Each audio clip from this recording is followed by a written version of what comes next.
صيامه وقيامه وجنبني من هفواته وأثامه وارزقني ذكرك بدوامه بتوفيقك يا هادي المضلين. Assalamu alaikum wa rahmatullahi wa barakatuhu. Indeed, we praise Allah subhanahu wa ta'ala as He deserves to be praised.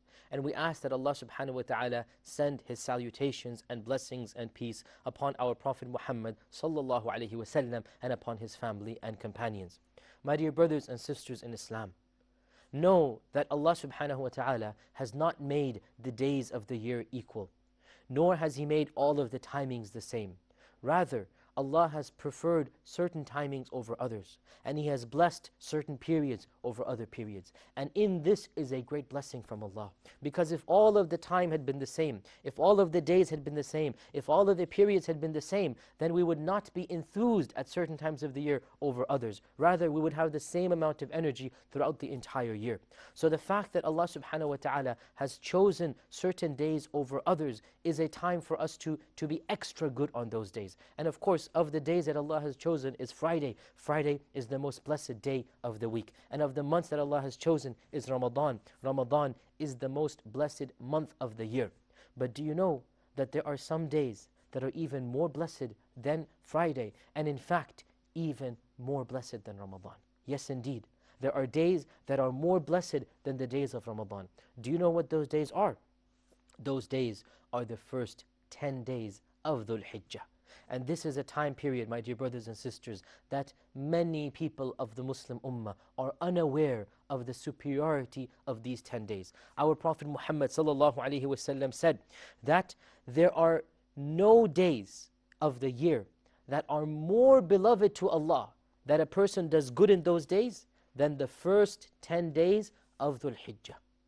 A man said, O Messenger of Allah, even jihad, Allah does not like jihad even more than He likes these doing good deeds in these 10 days. And the Prophet ﷺ said, even jihad, except if a man leaves with all of his property and all of his belongings and money and life, and he dies a martyr in the battle, that is the only thing that is more beloved than a person who is practicing and praying and being a good Muslim for these 10 days. So these 10 days are the most blessed days of the year. In another hadith, the Prophet ﷺ said, there are not any days of the year that are holier than these 10 days of Dhul Hijjah. Therefore, increase in doing good deeds to Allah, and increase in saying Allahu Akbar, and saying Alhamdulillah, and saying La ilaha illallah.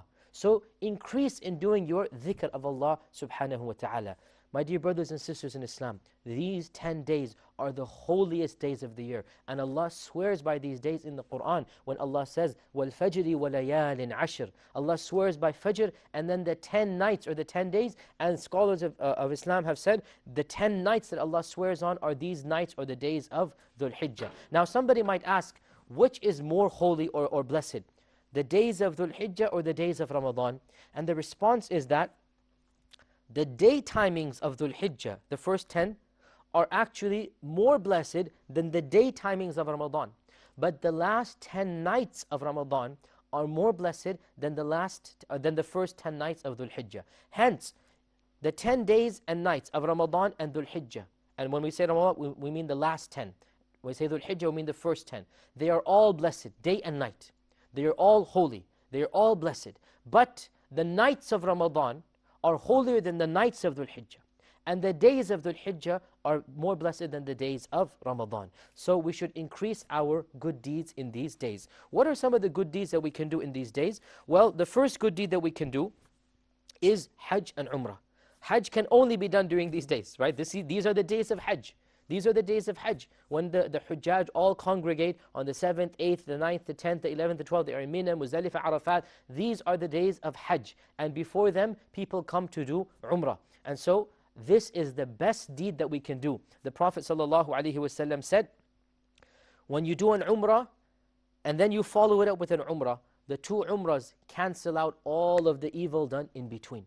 And the Prophet ﷺ said, those who do Umrah and Hajj continuously, it is as if their sins fall off of them like a furnace destroys the evil in metal ore. You throw in raw ore and the furnace gets rid of all of the impurities. Similarly, Hajj and Umrah gets rid of all of your impurities.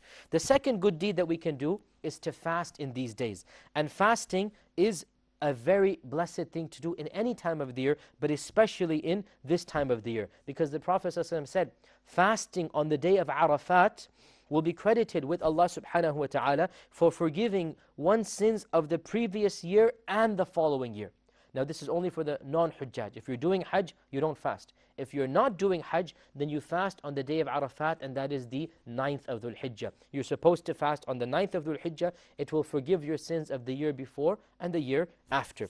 The third thing that we can do is extra dhikr, takbir, saying Allahu Akbar, and saying La ilaha illallah, and saying Alhamdulillah. And in fact, the Sahaba would be so eager to say these things that they would say them out loud, even in the marketplaces, and especially after the prayers, and especially after the prayers for 3 days after Eid. After every single prayer, we should raise our voice out loud, and we should praise Allah subhanahu wa ta'ala. But many Muslims forget even the 10 days before Eid, where we should praise Allah, the first 10 days of the Hijjah. And this praise is an unconditional praise, meaning that we don't praise at congregated times, we don't praise together, we just praise whenever we want to praise Allah subhanahu wa ta'ala. And in fact, some of the scholars, as we said, would praise Allah in the marketplace, praise Allah wherever they're walking out loud during these 10 days.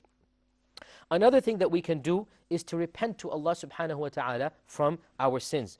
Again, repentance is something that we should do all the time, but especially in these 10 days, we should repent to Allah. And remember that a true repentance means you feel guilty, you want to give up the sins, you leave the sins that you're doing, you seek Allah's forgiveness, and you turn over a new leaf and you become a better person.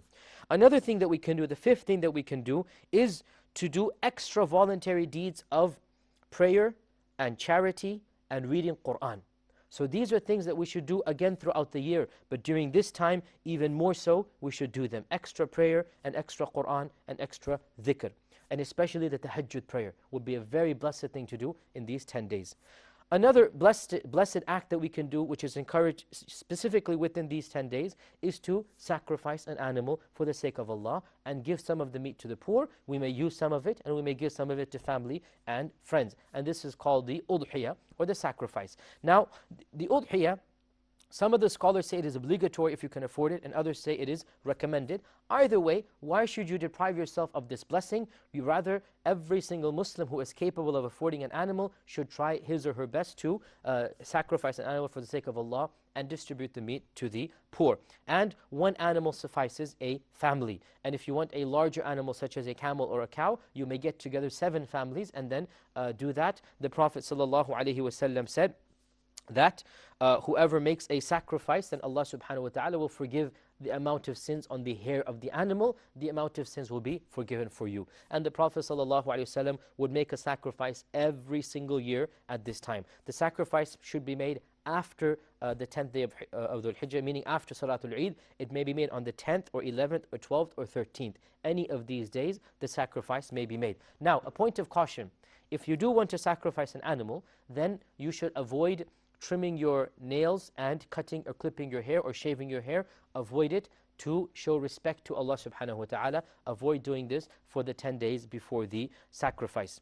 The 9th thing that you should do is that you should pray the Eid prayer. And the Eid prayer is obligatory. It is not just sunnah. It is obligatory on every single Muslim, male or female. Every single Muslim should and must go to the Eid prayer. Therefore, if you are living in a culture that does not allow you to take off for, generally speaking, try your best to get off on the day of Eid. And if you're living in an Islamic land, then alhamdulillah, Eid prayer is a public holiday. So an Eid prayer is a mandatory thing that is required upon all Muslims on the 10th of Dhul Hijjah. And the final thing that you should do is that you should appreciate the blessings of Allah and come close to Him during these 10 days through each and every deed that you can do. Intentions and actions and thoughts and prayer and forgiveness. In other words, appreciate the blessings of Allah upon you and thank Him for what He has given you and seek forgiveness for all that you have fallen short. These are the 10 days of Dhul Hijjah. Take advantage of them and try your best to earn Allah's pleasure through them. وآخر دعوانا أن الحمد لله رب العالمين والسلام عليكم ورحمة الله وبركاته.